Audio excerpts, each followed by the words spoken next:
ఇప్పుడు మీరు చెప్పిన దాంట్లో నాకు డౌట్ ఉందండి. ఇప్పుడు మీరు సుప్రీంకోర్టుని రద్దు చేసే అధికారము పార్లమెంట్ ఉన్నది. కానీ సుప్రీంకోర్టు ఈ పార్లమెంట్లో కానీ రాజ్యాంగంలో కానీ బీసీలకు ఏది రిజర్వేషన్లు 50% దాటొద్దని రాజ్యాంగంలో ఎక్కడ లేదు. సుప్రీంకోర్టు కామెంట్ చేసి సుప్రీంకోర్టు కామెంట్ ఇప్పుడు మరి అది బైబిల్ అయింది. అదే ఇప్పుడు మీరు అన్నట్టు పార్లమెంటు సూపర్.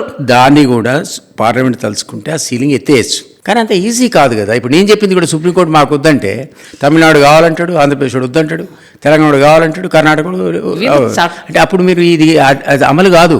నేను చెప్పింది అమలు కాదు. ఎందుకంటే అందరూ ఒప్పుకోవాలి కదా. 2/3 అసెంబ్లీ ఒప్పుకోవాలి, more than 50% పార్లమెంట్ ఒప్పుకోవాలి. లేని చట్టాన్ని వీళ్ళు ఇంపోజ్ చేసే అధికారం ఎందుకంటే దాన్ని అడ్వాంటేజ్ తీసుకొని ఆ సీలింగ్ని పెట్టుకొని ప్రతి దగ్గర అదే చేస్తున్నారు. ఇప్పుడు దాన్ని మీరు అన్నట్టుగా ఎత్తేయాలంటే అది కామెంటరీ కావచ్చు, ఏదైనా కావచ్చు. పార్లమెంట్ దాన్ని ఇది లేదు లిమిట్ తీసేసినాం అనొచ్చు.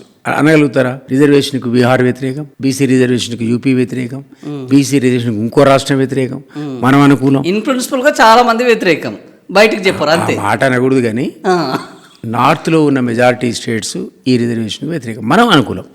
తెలంగాణ, ఆంధ్రప్రదేశ్ ఇక్కడంతా కూడా 100% మన సోదరులకు 40% కావాలని కోరుకుంటున్నాం. మరి ఎట్లా అవతల రాష్ట్రాలు ఒప్పుకుంటే తప్ప మీ బిల్లు పాస్ కాదు కదా. అందుకనే వీళ్ళు పోయి అధికార పార్టీ పోయి జంతర్ మంతర్లో ధర్నా చేశారు. ఉత్త రెజల్యూషన్ పోతే పార్లమెంట్లో పాస్ అయితే ఈ ధర్నా ఎందుకు? అక్కడ వీలు కావట్లే. అంటే దానికి రావట్లే, ఆ మూమెంటం అక్కడ రావట్లే. అందుకనే వీళ్ళంతా లేదు పార్లమెంట్లో అన్ని పార్టీలు కలుస్తాం, వాళ్ళని మోటివేట్ చేస్తాం, ఒప్పిస్తాం అనే దాని మీద ఒక ఉద్యమం. కాదనడానికి వీల్లేదు. వచ్చినాడు వస్తుంది. తెలంగాణ కూడా అందరూ ఒప్పుకోలే కదా. కానీ దానికి ప్రయోజనం ఉంది. ఏంటంటే సింపుల్ మెజారిటీతో ఈ బిల్లు పాస్ చేయొచ్చని రాశాడు అంబేద్కర్. దాన్ని వేరే రాజ్యాలకు పంపాల్సిన అవసరం లేకుండా అక్కడ సింపుల్ మెజారిటీ 100 మందికి ఉంటే ముజువాణి కొడుతూ 50 మంది వేసారు, పోనీ అయిపోయింది, తనుగు దావడం అన్నారు, ఇచ్చేసారు తెలంగాణ. అందుకే ఉన్నవాళ్ళు అంటాడు కదా, అందరి బయటపడేశారు, సస్పెండ్ చేశారు, తలుపులు పెట్టాడు, కెమెరాలు ఆఫ్ చేశారు, ఇదేం రాజ్యాంగం అండి, నేను కోర్టుకు పోయా అంటాడు. నేనేం తెలంగాణ వ్యతిరేకం కాదు, ప్రొసీజర్గా అగెనిస్ట్గా పోయా అంటాడు. అది కుట్లాడుతూనే ఉన్నాడు. ఇంకా ఇప్పుడు ఏంది 15 ఏళ్ళు లేదు. ఇంకా అయ్యే పని కాదు, పోయే పని కాదు, ఇంతటి వ్యవస్థ ఇది కూడా అంతే ఉంటుంది. సో ఇప్పుడు కాంగ్రెస్ వాళ్ళు అసలు ఈ చట్టాన్ని తీసుకొచ్చింది కాంగ్రెస్, రాజీవ్ గాంధీ పార్టీ ఓట్ల కోసం తెచ్చారు. అంటే కొద్దిగా అప్పుడు విలువలను ఏమన్నా కాపాడదాము అట్లాంటిది, ప్యూర్లీ ఓట్లు. ఇప్పుడు కాంగ్రెస్కి 42% రిజర్వేషన్ తీసిన మొదటి రోజే ఇది పార్లమెంట్ ఒప్పుకోదని తెలుసు. జీవో ద్వారా ఇది నేను ఒక మీడియా ఇంటర్వ్యూలో నేను చెప్పా, జీవో వచ్చిన సాయంత్రం చెప్పా, ఓ చిన్న స్కూల్ పిల్లాడు కోర్టుకు పోతే దీన్ని కొట్టేస్తారు, because general ceiling is there, అంటే విచ్ ఈస్ బీయింగ్ ప్రాక్టీస్డ్. ఆ 50 దాటుతుంది కాబట్టి కొట్టేస్తారు. స్కూల్ పిల్లవాడు కూడా జీవో కొట్టుకుపోతే వస్తారు. తెల్లారి వచ్చింది స్టే వచ్చింది, ఎగిరిపోయింది. ఆఖరికి విత్డ్రా చేసుకున్నారు. ఏమన్నారు? యథాతథంగా మీరు పోతే మాకు అభ్యంతరం లేదన్న సుప్రీంకోర్టు. అంతే. యథాతథంగా పోతే ఏమైంది? గతంలో ఇచ్చిన 23 కూడా పోయి 17% వచ్చింది. 42 అని తగ్గించాడు. అంతే. అది మోసమా కాదా అంటున్నాను. తెలిసి నువ్వేం చేయాల్సి ఉండే? మధ్యప్రదేశ్లో అక్కడ ఒక 3 పాయింట్స్ మీద సర్వే చేశారు. దాన్ని dedicated survey of all communities అన్నారు. ఎస్సీని, ఎస్టీని, బీసీని ఒక సర్వే, ఒక దానికి డెడికేటెడ్ కమిషన్ వేసి డెడికేటెడ్ కమిషన్ ద్వారా ఎక్స్క్లూజివ్ సర్వే చేశారు. చేసి డాటా వచ్చింది. ఏమని వచ్చింది? 26 ట్రైబల్స్, 14 ఏమో ఎస్సీలు, మిగిలిన వాళ్ళంతా బీసీలని వచ్చింది. వీళ్ళు they want to have 35% there. వీళ్ళు ఏం చేశారు? ఈ సుప్రీంకోర్టు కూడా ఇదంతా ఈ డాటా తీసుకుని సుప్రీంకోర్టులో అప్పీల్ పెట్టుకున్నారు. పెట్టుకొని ఇట్లంతా స్ట్రాటజీ చేస్తే ఈ జిల్లాలు ఎంత వచ్చింది, ఈ జిల్లాలు ఎంత వచ్చింది, ఈ కుల గణన ఇట్లా చేసాం, అంతా చేస్తే సుప్రీంకోర్టు అనేది okay, temporary permission we are giving you అన్నారు. అంటే మధ్యప్రదేశ్లో 35% రిజర్వేషన్ వచ్చింది బీసీకి. నీకు మధ్యప్రదేశ్ ఎంత దూరం పోయి నువ్వు తెచ్చుకోవచ్చుగా. డెడికేటెడ్ కమిషన్ వేశారు ఇక్కడ కూడా. సెన్సస్ అయిందో లేదో నాకు తెలియదు. ఆ పద్ధతి అడాప్ట్ చేసి నువ్వు కూడా సుప్రీంకోర్టు పోతే అదే నువ్వు పార్లమెంట్ పోయావు అనుకో, కాదు. నేను ఇంతమంది చెప్పిన కారణాల వల్ల వాడు ఒప్పుకోవట్లే అందరూ. నువ్వు తెలియదు అది. ఈ మధ్యప్రదేశ్ తీసుకో, టెంపరీగాను. తమిళనాడులో 65% రిజర్వేషన్ ఇచ్చారు, అది కూడా టెంపరీ అని కోర్టుకు పోయారు. సుప్రీంకోర్టు వేసిన ఇప్పుడు కూడా రాలే. అక్కడ విద్యా సంస్థల్లో, ఉద్యోగ సంస్థల్లో 65% ఎప్పుడు మనం అంటాం కదా. తమిళనాడు ఏంటేదా, తమిళనాడు తరహాలో తమిళనాడు ఏం చేసింది? షెడ్యూల్ 9 అమెండ్మెంట్తో సహా పంపింది బిల్లు. అది పార్లమెంట్ యాక్సెప్ట్ చేసిందో పెండింగ్ ఉందో ఎవడో కోర్టుకు పోయాడు పోతే పెండింగ్ ఉంది, ఇప్పటికి రాలే. టెంపరీ కోర్టులో పెండింగ్ ఉంది, పార్లమెంట్లో వచ్చేసింది. మరి అది నువ్వు ఎందుకు చేయలే? నీకు సాధ్యపడదు. ఎందుకంటే వాళ్ళు ఒప్పుకోరు ఇప్పుడున్న పరిస్థితుల్లో. సుప్రీంకోర్టే తీస్తుంది కదా. అట్లీస్ట్ మధ్యప్రదేశ్ లాగా నీకు టెంపరీ అంటే మరి ఎవరు సలహా ఇస్తున్నారు ఈ మహాశయుడికి?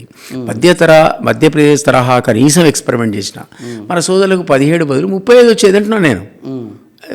తాత్కాలికమే కానీ అయినాడు అవుతుంది అమెండ్మెంట్. ఎక్కడ 9th షెడ్యూల్. సో ఇది ప్రభుత్వం చేసిన ఒక పెద్ద మోసం. అది ఓట్లు దండుకోవడానికి చేశారు. వాళ్ళు ఏం అవేర్నెస్ ఎక్కువ వచ్చింది, బాగా చైతన్యం వచ్చి వీళ్ళ పుణ్యమా అని అందరు ఐక్యమయ్యారు. ఇప్పుడు వచ్చి పెద్ద వాయిస్ వచ్చింది. ఇప్పుడు బీసీలదే రాజ్యాధికారం దాకా వచ్చారు. ఇప్పుడు మీరు అన్నట్టు 23% నుంచి 17% సర్పంచ్ ఎన్నికలు అయ్యాయి. ఇప్పుడు జెడ్పీటీసీ ఎంపీటీసీ ఎన్నికలు వస్తూనే ఉన్నాయి. అక్కడ కూడా రిజర్వేషన్ అమలు పార్టీ పరంగా ఇస్తా అంటున్నాడు. పార్టీ పరంగా గిట్లనే ఉంటుంది. ఏది మా మద్దతుదారులు 50 మంది గెలిచిరంటే మా మద్దతుదారులు 60 మంది గెలిచిరని చెప్పుకోవడమే. పార్టీ పరంగా ఇస్తే ఓ రెడ్డి గారిని రావు గారిని ఎట్లా ఆపుతావు? ఎట్లా ఆపుతారు? ఇప్పుడు మీరు చెప్పినట్టు 15 కోట్లు పెట్టి 10 కోట్లు పెడితే ఈ బీసీ సోదరుడు ఎంత పెట్టాలి? ఎవరు పెడతారు? 5 లక్షలు 10 లక్షలు పెట్టడానికి గిలాలో కొట్టుకుంటాడు. మళ్ళీ రెడ్డి గారు గెలుస్తున్నాడు. పార్టీ పరంగా ఈయన టికెట్ ఇచ్చినా లోపాయికారి మద్దతు వానికి ఇవ్వచ్చు. అదే చెప్తున్నా, అది బోగస్ అంటున్నా. ఎస్సీ ఎస్టీ లాగా ఒక చట్టబద్ధత ఉన్నటువంటి రిజర్వేషన్ కల్పించడం అనేది వేరు. ఎవడు క్వశ్చన్ చేయడం ఇంకోటి రాడు. అంతేగాని పార్టీ పరంగా మీరు కూడా బీసీల కోసం ఉద్యమం చేశారు. నేను రాదొచ్చా సామాజిక చైతన్య యాత్ర అని పెట్టా. అద్భుతమైన రెస్పాన్స్. నాకు విలేకరులు అడిగారు, సరే మీ బ్రాహ్మణులు మీకెందుకు సార్ ఈ చైతన్య యాత్ర? నేను అరే బాబుని ఎమ్మెల్యే చేయ, ఎంపీ చేయ, నాకు అపారమైన అనుభవం ఉంది. ఈ జాతుల్లో ఐక్యత లేదు. వాళ్ళ ఐక్యత కోసం తినడం కూడా తప్పేనా? ఎందుకంటే ఒక వరవరావు ఉన్నాడు, దేనికోసం జీవితం త్యాగం చేశాడు. ఇది నక్సల్స్ మొత్తము సమాజం. ఆయన బ్రాహ్మడు, హరగోపాల్ జీవితం అంతా త్యాగం చేశాడు. ఏంటి ఆయన?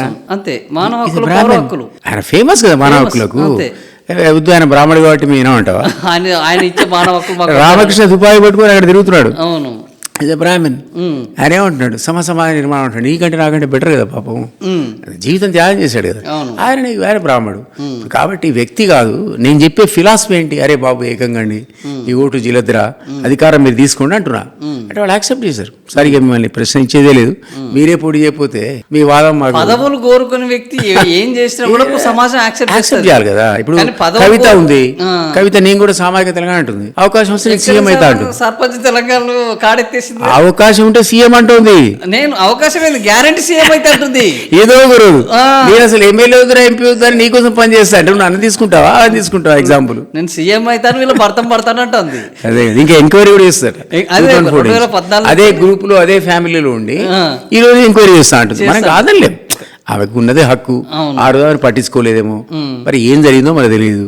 హక్కులనే ఉన్నాయి. కానీ నేను సీఎం అయితే ఏదో రోజు అయినా కూడా సామాజిక తెలంగాణ, ఇంకేం సామాజిక తెలంగాణ? కేసీఆర్ ఫ్యామిలీకి మీకంటే ఎక్కువ ఎవరికి తెలుస్తుంది చెప్తున్నా. అది అంటే ఇప్పుడు కేసీఆర్ కూడా మెడ తెగాలన్న దిగిపడాలి కానీ దళితుడే ముఖ్యమంత్రి అన్నాడు. ఆయన మెడ దిగింది లేదు, దళితుడే ముఖ్యమంత్రి అది లేదు. ఎట్లా చెప్పి ఇది ఉంటుంది. అప్పుడు దళితుడు ముఖ్యమంత్రి చేస్తుంటే వీళ్ళే వద్దన్నారు అనే ఒక చర్చ కూడా మొదలైంది. విజయరామారావు వద్దన్నాడు, దళితుడైన విజయరామారావు వద్దన్నాడు. ఎందుకని మరి? సరే ఇది అయ్యే పని కాదు, ఎవరు ఒప్పుకోరు, ఈ మాట అని బదనాం అవుతాం, పార్టీ బదనాం అవుతుంది, రేపు పొద్దున చేయకపోతే మనం అంటే ఆయన ఇల్లే హ్యాపీ నీకేం తెలుసు అన్నాడు అని అనౌన్స్ చేసి మరి 10 ఏళ్ళు ముఖ్యమంత్రి ఉండి ఒక్కరు సినిమా ఉంది ఒకే ఒక్కడని వన్ డే సీఎం అని ఆ ఒక్కరోజు పెట్టినా బాగానే ఉండు కదా. మల్లురావు కూడా మన ఒకటి చర్చ వచ్చింది, అసలు సీఎం కాంగ్రెస్ వీళ్ళందరూ కలిసి దళితుని సీఎం చేద్దామంటే ఈ దళితుడు సీఎం అయ్యేది కాదు పోయేది కాదు, ఇప్పుడు తెలంగాణ కొత్తగా వచ్చింది, వాళ్ళు కూడా వ్యతిరేకించారు ఆ రోజు. ఎవరాలే తిరిగిచ్చింది, ఎందుకు వ్యతిరేకిస్తారు అనే ఒక చర్చ ఈ మధ్య అయితే. జయలలిత దిగిపోయింది భయ్, పన్నీర్ సెల్వం అని చేసింది ముఖ్యమంత్రి. అవును, ఆయన పాపం ఏంటి డామున పడ్డాడు. ఇక మొత్తం ఒక్కడవేనా ఆడ మొత్తం సాష్టాంగ నమస్కారాలే. మరి ఆయన చేసింది కదా పాపం, చేయను కూడా ఎవడ దొరకడా నీకు పన్నీర్ సెల్వం లేడా? చాలా ఒక్కమని అనట్లే. నువ్వు చెప్పి మన్మోహన్ సింగ్ ఉన్నాడు 10 ఏళ్ళు ప్రధానమంత్రి, మనం పోయి ఏమడిగినా ఒకసారి మీరు సోనియాని కలవాలని అనేవాడు, ఒకటే మాట. మరి ఆయన మటుకు ఆయన పాలసీస్ కానీ ఆర్థిక విధానాలు కానీ సోనియాది కూడా తెలియదు. ఈజ్ ఎక్స్పర్ట్, ఇంటర్నేషనల్ ఎక్స్పర్ట్, ఆర్థిక సంస్కరణలో ఆయన ఎక్స్పర్ట్. పీనట్స్ ఆయన లేకపోతే ఈ రోజు నువ్వు నేను మాడుకునేవాడే, ఇన్ని ఛానళ్ళు వచ్చేవు, దేశం కిటకిటలాడుతుండే. On the brink of collapse దేశం. దాన్ని మన్మోహన్ సింగ్ అనేవాడు ఆర్థిక మంత్రిగా సరళీకృత ఆర్థిక విధానాలతో లేపాడు. P Narasimha Rao, hats off to that great man. ఆయన తెలంగాణ వ్యతిరేకత వేరే విషయం, మరి విధానాల విషయంలో నేనేమంటే అట్లా విధానాలు ఉండాలి కానీ వ్యక్తులు వాళ్ళు గొప్పోళ్ళు ఉంటారు. కరప్షన్ ఆయనకు సంబంధమే లేదు. ఆయనకు మన్మోహన్ సింగ్ 10 ఏళ్ళు ఉంటే కాంగ్రెస్ ఎన్నో అలిగేషన్స్, ఎన్ని కుంభకోణాలు. మన్మోహన్ సింగ్ మనం చెప్తామా 100 రూపాయలు తీసుకున్నాడు, పి నరసింహరావు తీసుకున్నా చెప్పగలుగుతామా? చెప్పలేము. ఆ ₹1 కోటి తీసుకునే కేసు కూడా కొట్టిపారేసింది సుప్రీంకోర్టు తర్వాత. అవును. They are all honest people అండి. అవును. ఏ పార్టీలోనే ఉంటారు. అటల్ బిహారీ వాజ్పేయి, ఉన్నారు. అవును. లాల్ కృష్ణ అద్వానీ, అవును. చెప్పండి 1000 రూపాయలు తీసుకోండి ఎక్కడైనా. లేదు అట్లాంటి గ్రేట్ లీడర్స్ కూడా చూసాం మనం. అవును, ఈరోజు ఈ లీడర్స్ కూడా చూస్తున్నాం. నేను నిలువు దోపిడీ చేస్తే సరిపోక నిన్నే చంపే వ్యక్తులు కూడా. అవును.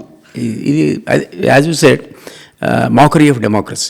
ఇది సంస్కరణ జరగాలి, అన్నిట్లో జరగాలి. ఓకే. మామూలుగా జనరల్గా జరగాలి, కరప్షన్ తీసేయాలి, మీరైనా ఎలక్షన్స్ నేను చెప్పిన ఎలక్ట్రల్ రిఫార్మ్స్ రావాలి. ప్లస్ అసలు డబ్బులు వేసి ఓటేయడం ఏంటండి దరిద్రం పాడుగాను. ఓటేసినాక వాల్యూ ఏముంది అసలు? ఎలక్షన్స్ మీరు అన్నట్టు అసలు ఏంది సర్పంచ్ ఎలక్షన్స్, ఎవడు గెలిచినట్టు ఎవడు విన్నట్టు ప్రజాస్వామ్యం ఓడిపోయింది. ఇందులో ప్రజాస్వామ్యం ఓడిపోయింది.